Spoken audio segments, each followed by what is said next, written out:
And I was sitting there and I caught Aaron Rodgers doing another one of his interviews, doing the things that he does. And I am just starting to get used to the fact that over the next decade, at least, Caleb Williams is going to be the quarterback of the Chicago Bears. And I think it's interesting because the peace of mind of having a quarterback, and I truly believe that Caleb Williams is going to be this guy. And I know that I said this about Justin Fields, and had the circumstances and the timing been different, I think this still would have been about Justin Fields. But I look at the way the Bears are situated right now. I feel so good about where this franchise is heading. Now, I'm not going to go out there and say that we're going to win the Super Bowl this season. I will have some sort of weird expectations for the team getting double-digit wins, perhaps making the playoffs, all that stuff. The trajectory of the franchise just feels different. And I look around at some of the other organizations and the things that they're dealing with, and it really comes down to doing mock drafts and things of that nature where you're like, God, you know what? I know it hasn't been great for the Chicago Bears over the last, 2 decades, 15 years? 2018. It wasn't that long ago that this team felt like it was going in the right direction. But still, as much as 2018 seems like an anomaly, it's because the quarterback situation still was questionable. Like Mitch Trubisky wasn't really the answer. Caleb Williams is. And to me, it gives me so much confidence as we're starting to go through and look at what the future of the Chicago Bears is going to be. And we're going to take some time today to not only look at the Chicago Bears, but to look at the top 10 picks in the NFL draft and the way things would go if I was in charge of all these teams. And I can't wait to talk about it. So, Sammy, let's just go ahead and start the show. Turn up your volume. Because you're about to listen to The Sick Podcast with Adam Ray. It's Hester trying to work it back to the middle. Gets past the first wave, and here he goes. It's Hester inside the 30. Hester's going to take it all the way for a touchdown. And no flag, 92 yards. The sickest Chicago Bears and fantasy football podcast. Sports entertainment like no other. It's gonna be sick. It's Wednesday night. You know what that means. It is time for Take It to the Rank, just over a week away from the NFL draft. So excited for this momentous occasion. Not only the opportunity to be drafting Caleb Williams #1 overall, the Bears will also be picking number 9, which is really one of the most interesting spots in the draft because there are so many different ways this could shake out for the Chicago Bears. I'm looking forward to talking about that. And I'm looking forward to being in Chicago a week from today. I will be landing at what I believe is Midway Airport in anticipation of our first ever Sick Podcast NFL draft party. I guess we had one last year at Rip Beer Company, but this one is going to be in Chicago at the historic Chicago Athletic Association Hotel, and I'll be live in person with Tyler Scott as the Bears make that #1 overall pick. Now, typically, when they have the #1 overall pick, I really get annoyed by Commissioner Goodell taking like 20 minutes to saunter up there, and then he says, hey, the Bears are like, you know, when the clock hits 8 p.m. Eastern or 7, whatever the time is that it starts. Now, we'll be there at 6 p.m. Central. Whatever time the draft starts, just say the pick. Hey, I'm Rod. No, Roger Goodell's got to go out there. He's got to enjoy all his booze, which, by the way, booze, I mean, like jeers, the crowd. Now, years ago, when there was a draft in Chicago, I saw Roger Goodell backstage. And this was back in the day when he used to try to step on the booze and all the crowd noise. And I was like, Coach, Commish, don't step on your heat. And what I meant was like, take a nod from like professional wrestlers, comedians, whatever people are reacting to you, let it play out. Enjoy the moment, whether they're cheering, whether they're clapping or yelling obscenities at you. That's fine. The worst thing that you could have happen to you is silence. Like silence is the worst thing that could happen. So go out there and enjoy the jeers and all that stuff. So That was the turning point. I got Roger Goodell to accept his villainous role and just lean into the booze, BOOS. And ever since then, life has changed. So we'll be there at Game Room Chicago. It's going to be a lot of fun. No charge. It's going to be free. We're going to be doing a show. We'll do a show Wednesday night still, I assume. But on Thursday night, we'll be doing a show with Tyler Scott, reacting to the picks, talking about all the other things that are happening in the draft. It'll be a lot of fun. We'll be able to hang out. We'll just be a bunch of Chicago Bears fans. Even if you don't like the Bears, if you're a Lions guy, if you're a Packer girl, I don't care. Show up. It is going to be a lot of fun. I hope you can make it out. And so before we get to that part of the draft, let's talk a little bit about the top 10. But before we do that, I want to let everybody know that the Sick Podcast with Adam Rank is sponsored by BetterHelp. And I want to know, how is your social battery right now? Where are you? Where's your charge right now? Because I know for a lot of people, this time of year can be particularly tough. You know, I think about like all the things that got going on with the school. Kids are in youth sports. There's a lot of things going on. Listen, we had a soccer scrimmage this week. We had skate night. There's a book fair. There's a casino night on Saturday. It is so easy for these social situations to kind of overwhelm you, to feel like you're spread too thin, like you got so much stuff going on. It's important to take an opportunity to kind of reflect, perhaps set some boundaries, and kind of take some time for yourself. And for a lot of people, the way they do that is with therapy, talking to someone. Sometimes it's better to just talk these things out. Things might not be as daunting as they appear once you have the opportunity to talk to somebody, express to somebody how you're feeling, especially for guys. Like way too often, we keep this stuff to ourselves. We won't share with anybody. We won't emote. We might try backhandedly when talking about sports or anything like that, but there are a lot of resources out there for you to take advantage of. So if you're thinking about starting therapy, I would suggest giving BetterHelp a try. It's entirely online.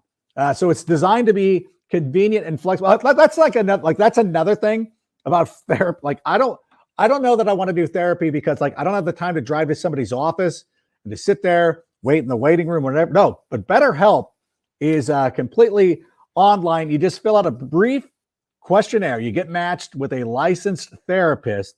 And also, you know what? And then you can also switch if at some point it doesn't work out for you. Find somebody that works with you, and you do this online. It's so much convenience. So here's what you do. Here's what I want. Here's what I want you to take away. Find your social sweet spot. And you can do that with BetterHelp. And you can go to BetterHelp.com/rank today to get 10% off your first month. That's BetterHelp, HELP.com/rank. Go give it a try. If you've been thinking about therapy, I implore you to go give that a shot. All right, now let's talk about the draft. And there's a lot of fun things going on. Perhaps you saw me on Total Access this week. Great conversations with Steve Weich and Brian Baldinger. Brian Baldinger, never one to hesitate to put me in my place when I start talking out of turn or anything like that. But I also have my mock draft with a twist out on NFL.com. You can go check that out at NFL.com/rank to talk about that. And if we have it, if we could pull up, this was my mock draft with a twist. Now I want to let everybody know, when I do my mock, this is not a prediction. This is not be like, I think this team's going to do this. This is me telling teams what they should do. This is what you should do. And obviously a lot of people come on and tell me that I'm a clown. I remember a couple of years ago, I told the Philadelphia Eagles to draft Justin Jefferson. And I'm sure I got heat for that. A couple of years ago, this was great. I had the Chiefs taking I told the Chiefs to take Christian Watson. I told the Bengals to draft Breece Hall, who ended up going to the Jets, obviously, in the second round. So I know I'm an idiot. I have good ideas. And you might look at this guy's a clown. He doesn't know. So obviously, here's my mock draft with a twist. Now, number one, we got Caleb Williams. We've talked about this at great length. I don't think I need to go on any further. I have Jaden Daniels going number 2 to the Washington Commanders. and Marvin Harrison Jr. going at number 3 to the New England Patriots. Okay, go ahead and take that down, Timmy. We're going to talk about those 2 picks right now because I know when our producer, when Anello saw this, he's like, where are the quarterbacks, man? You're crazy. And I'm like, you know what? Teams are crazy for taking quarterbacks so early in the NFL draft. And I know a lot of people are anticipating 3 quarterbacks going with the first 3 overall picks in the draft. It has happened 3 times in NFL history. The first time it happened in 1971. The first quarterback drafted was, you don't know.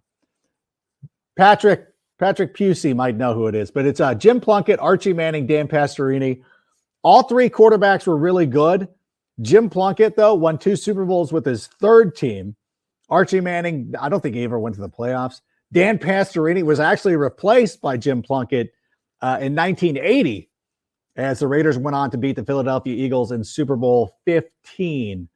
I believe it was. And then the phenomenon didn't happen again until 1999, where it was Tim Couch, Donovan McNabb, and Achilles Smith. Donovan McNabb was the 2nd pick, and the Browns were choosing between Tim Couch and Achilles Smith. And then, of course, in 2021, Trevor Lawrence, Zach Wilson, Trey Lance.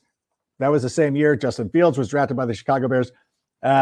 Trevor Lawrence, the only guy who is still with the team that drafted him, and that's the 2021 draft. So I don't think it's a great idea to draft a quarterback just because you need a quarterback. Now, Washington is kind of painted themselves into a corner because they traded away Sam Howell. Because if Washington had held on to Sam Howell, they could easily flip this pick to the Minnesota Vikings. And I anticipate the Vikings moving up into the top 3, the top 4, and taking a quarterback. So this is going to end up looking a lot different.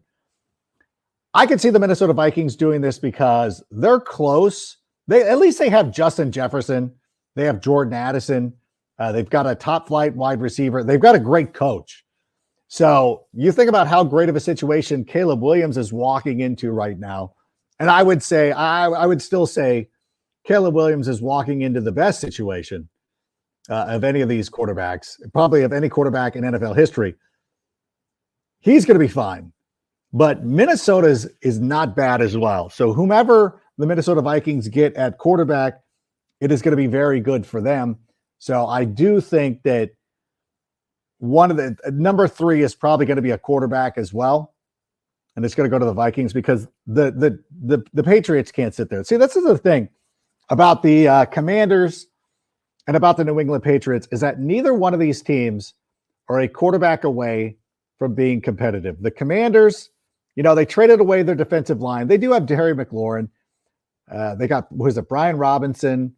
They let Antonio Gibson walk to the New England Patriots, which was, I don't know, whatever. But Gerard Mayo, the coach of the New England Patriots, said you can't pick a quarterback at number 3 unless you really love the guy. And I don't think that Drake May, I don't think Michael Penix, I don't think that Bo Nix, Spencer Rattler, I don't think those are the guys. I don't think those are the guys that you want to go with at that point. So New England right here, I have them taking Marvin Harrison Jr. And it would be it's funny because I don't know how people's minds work when they're on X. Well, Twitter, not X, not ecstasy, not the drug ecstasy. I don't know how people's minds work when they're on MDMA or whatever it is, ecstasy, euphoria, whatever it was from Beverly Hills 90210. I don't know. Listen, obviously, Marvin Harrison Jr. would not probably have a prolific rookie. You never know. With Jacoby Brissett, you never know. And you don't know which one of these quarterbacks is going to end up falling to the second round. But they're not all going in the first round. Bo Nix is not going in the first round. The Patriots might look at the situation to be like, you know what? I don't know. JJ McCarthy and Bo Nix are basically the same guy. Why not wait to the second round? Somebody is falling to the second round. Remember, we overinflate the quarterbacks. There was a couple of years ago that Malik Willis was thought to be a first-round quarterback. Now, obviously, he wasn't. Kenny Pickett should have fallen out of the first round, but he ended up lasting for whatever reason, and that didn't work out too well. And so, for me, I don't think the Patriots are not a quarterback away from competing. And if they cannot get the Minnesota Vikings to give up 2 first-round picks to move up to that top spot or that top 3 pick, and they had to take a player, I would say you draft Marvin Harrison. Think about this. You have Marvin Harrison Jr. coming into his second season. You draft a quarterback next year. Think of what Caleb Williams is walking into right now, where Caleb Williams is walking into a situation with DJ Moore, Keenan Allen, and presumably Rome Odunze. That's what you would want the next quarterback of the New England Patriots. You're building a roster. So for anybody who's out there like, why do the Patriots do that? Because they need everything. They literally need everything. And if you draft a quarterback, who is he throwing to? It's the same argument. Like, it's the same thing. If you were like, well, who's throwing him? Fine. Well, then who's the rookie? Who's J.J. McCarthy throwing to? Who's Drake May throwing to? You got to go get the wide receiver. And they had a Mario Dawson who came on at the end of last season, and now it's great. Now you're starting to build a wide receiver room so that when you're ready to compete and you're ready, because you're starting the quarterback clock right now with a team that's not complete. You're burning at least 1 year, and you're going to end up Justin Fieldsing a player if you don't have the wide receiver room around him. Like, how I don't understand if you're a Bears fan and you see this mock draft, and if your question is, who's throwing him the football? Were you not alive during the Justin Fields era? Because whatever quarterback you would be picking with the New England Patriots, you would be Justin Fieldsing him. And you would be putting him into a situation to fail. And then you would put him out there, and you would put him out there with a team that's got nothing and nobody to throw to, and then you're just going to go out and ruin his confidence. Why would you do that? None of these guys are good enough, after Caleb Williams, are good enough to elevate their team. And by the way, Brian Baldinger said it himself, like, this was a bad expansion team roster in New England last year. That was a bad roster, a bad football team. The Patriots should be drafting first overall. The Patriots, if it wasn't for Bill Belichick being the greatest coach of all time, they would have been like 0-17. They would have had Caleb Williams, and then their situation would be different. And I know that Robert Kraft might be getting older, might not want to sit here through a tremendously long rebuild, but you can't go with the quarterback here. Not here. You trade back with Minnesota, you get what, 11 and 23? You want to draft Michael Penix, Bo Nix there? Fine. I don't do it. And again, Washington should have done this. You should have kept Sam Howell. You were hasty in getting rid of him. You already blew that one. So I'm going there. Number 4, the Arizona Cardinals. Similar to a lot of these teams, especially if Marvin Harrison Jr. is gone, you might as well trade back. So it's very difficult to do these exercises without assuming like, well, somebody's moving up to 3, somebody's moving up to 4. But if it was breaking the way that it's breaking right now, if these are the players who are available to you on the board, Malik Neighbors would be the guy to go with, because to a lot of people, he's the second best wide receiver in this draft, not to me. I'm also a Bears guy. And of course, I'm going to put Rome Odunze going to the Chicago Bears. That's what I do. Like, of course I'm going to do that. So I get all that stuff right there. So I go with Malik Neighbors. And listen, you got to get wide receiver help for Kyler Murray. That Cardinals team is a mess too. Like, what are they? They got a ton of picks though, to the point of like, if they could, and this is another thing with Arizona. Arizona is probably in a very similar situation to what the Chicago Bears were last year, where you could actually go out there and build yourself a pretty good roster and put together a really nice team, a team that'll be competitive, that should be in a lot of ball games. And then at some point, you get to make a decision on Kyler Murray to where, like, is he the guy? Is he not the guy? Should we look around?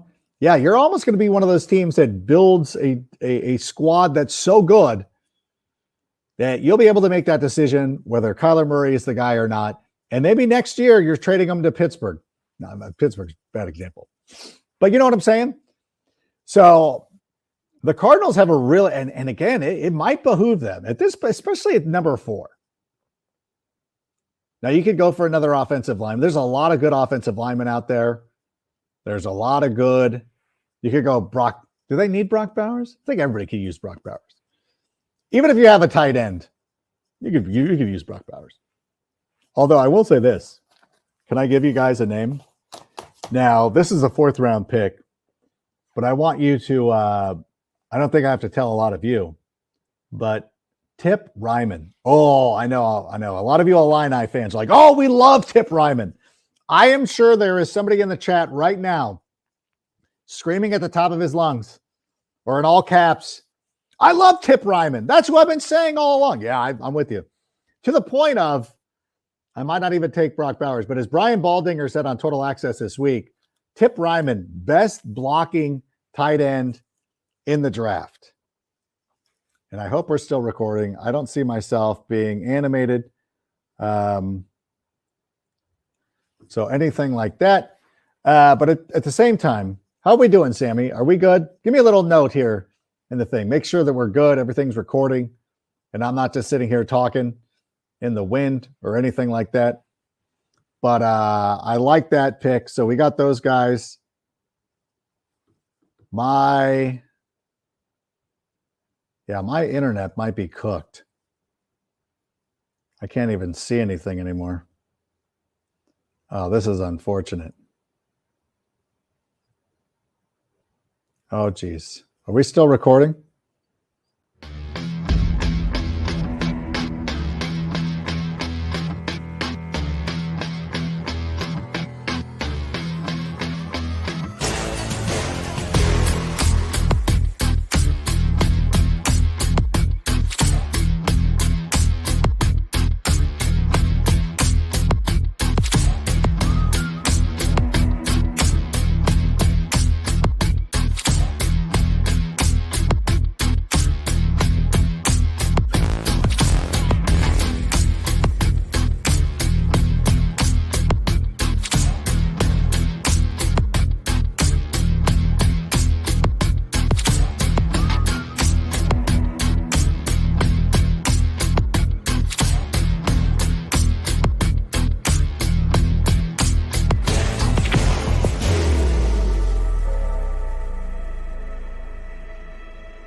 So if I'm the Cardinals, sorry about that, everybody. StreamYard, hey, listen, free technology.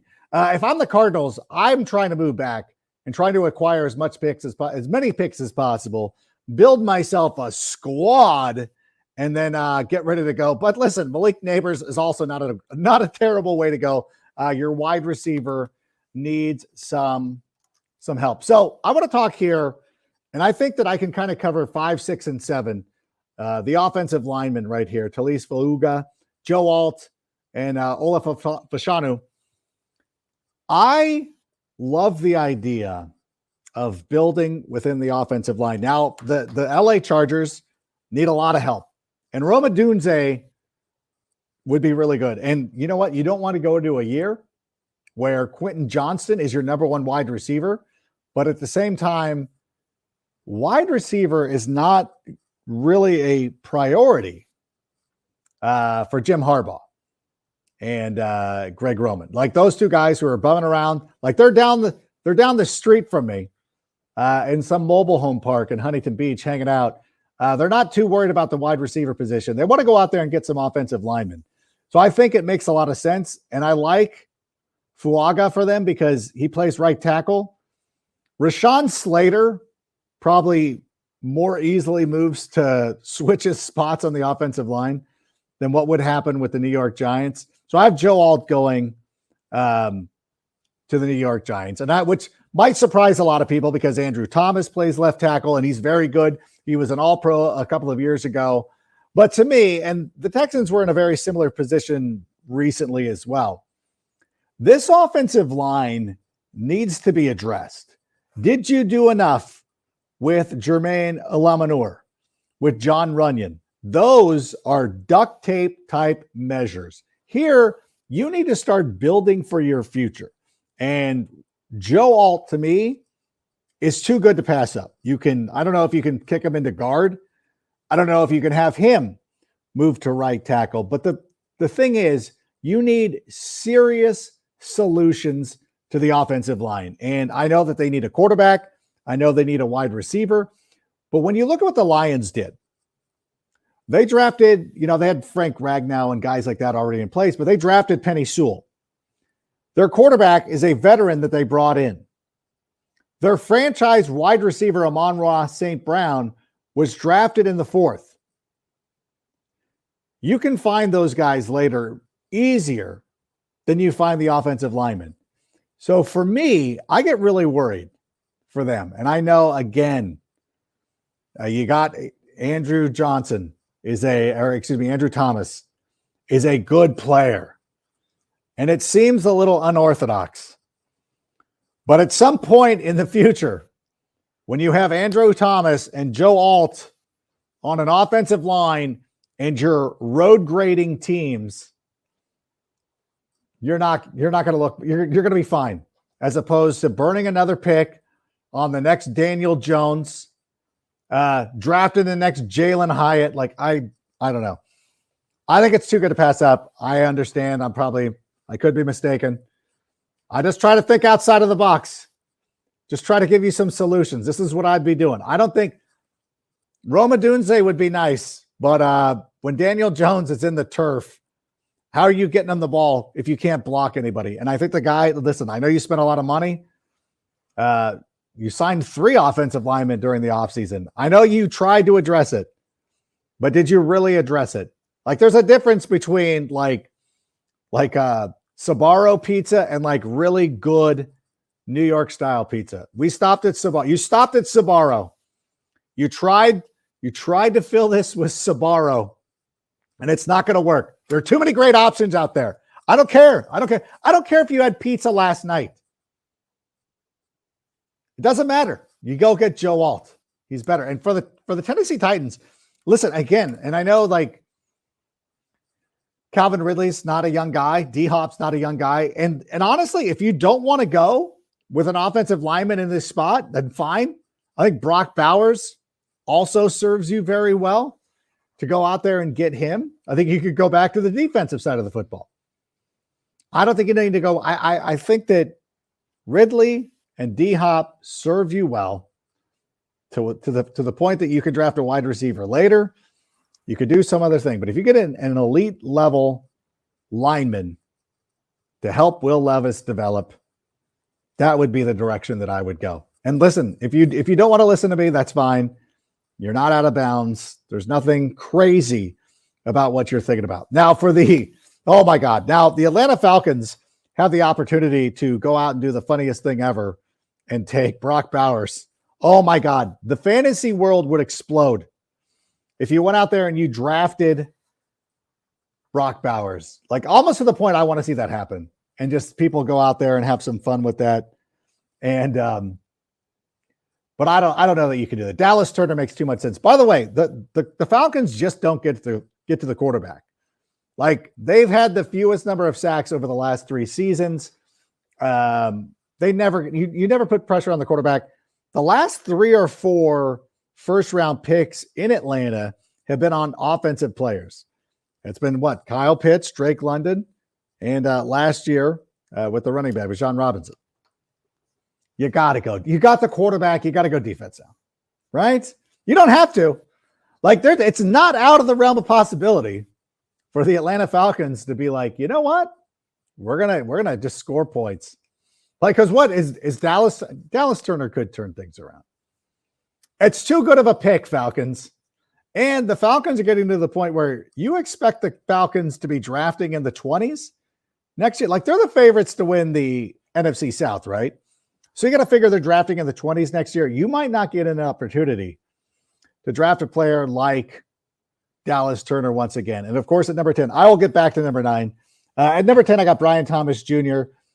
Brock Bowers also serves you well here. If you want to sit here and spend, if Dan hands us himself was here being like, I don't like this pick, I want Brock Bowers, to be like, okay, like I'm not offended to the point that I want to sit here spending too much time arguing one way or the other for Brian Thomas Jr. Although I do believe that you need a wide receiver. I mean, obviously Garrett Wilson is there. You know, you got to approach the wide receiver position the way that Bravo producers approach housewives shows, in the fact that you can't have enough. There's not enough of them. The Real Housewives of Boise. Let's go. That's fine. You need a pass catcher.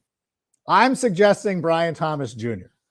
If you want it to be Brock Bowers, if you want it to be a Donald Mitchell, the kid out of Texas, fine. Whomever it is. Lad McConkey, I don't care. Go out there, get yourself a pass catcher. Because crazy ass Aaron Rodgers is out there. Whew. He's got some thoughts on the world. And but he needs wide receiver help. Now, of course, I got the Bears going Roma Dunze. I do see the comments.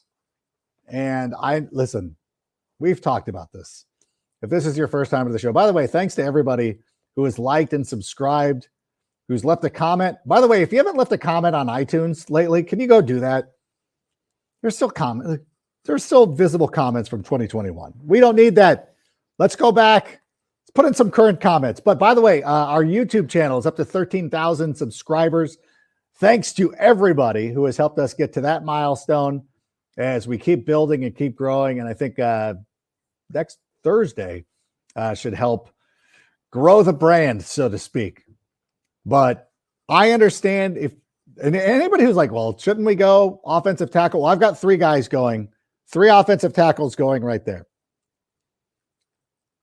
To the point of like, I know they could draft a center. So if you wanted to trade back and draft a center, sure. If you wanted to take Jared Verse, fine. None of that stuff offends me.